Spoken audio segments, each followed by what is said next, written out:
শেষ পর্যন্ত বলেই ফেললাম, কাল দেখা করবে। সেদিন তাকে না বলতে পারিনি। দূর থেকে দেখলাম সে আমার জন্য অপেক্ষা করছে। ও আস্তে আস্তে আমার দিকে এগিয়ে আসছিল, আর আমার মনে হচ্ছিল যেন একটা নতুন জীবন আমার দিকে এগিয়ে আসছে। ওকে দেখে সত্যি আমার চোখটা যেন ওর দিকে আটকে গেছিল। তোমাকে না লেখা চিঠিটা ডাক বাক্সের তখন বুঝিনি এই একটা দেখাতেই আমাদের দুজনের আলাদা আলাদা জীবন এক হতে যাচ্ছে।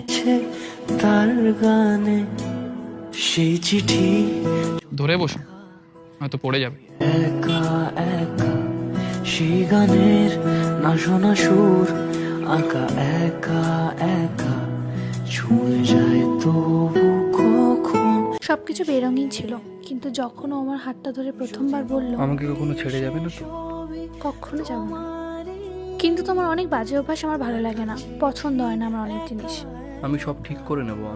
আমি তোমার জন্য সব বাজে অভ্যাস ছাড়তে রাজি আছি, কিন্তু তোমাকে না, আমি পারবো না তোমাকে ছাড়া থাকতে। সেদিন ওর বলা প্রত্যেকটা কথা বিশ্বাস করেছিলাম, আর তার জন্যই তারপর থেকে আমরা দুজন মিলে একসাথে আমাদের ভালোবাসার গল্প বোনা শুরু করি। গল্পের গায়ে ডানা জোড়া লেগে যায় আর শুধু প্রেম উড়ে আসে।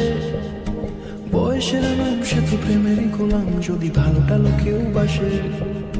কি যে ঠিক ভুল ভেবে ভেবে মুশকিল মন বুঝে ওঠে তাই তখন শুধু ছুটে ছুটে যায়, খালি নিজেকে সাজায়। দেখো বউয়ে সারা পাগলা মন। ঠিক ঠিক ঠিক ঠিক ঠিক যেন লাভ স্টোরি। ঠিক ঠিক ঠিক ঠিক ঠিক যেন লাভ স্টোরি। ঠিক ঠিক ঠিক ঠিক।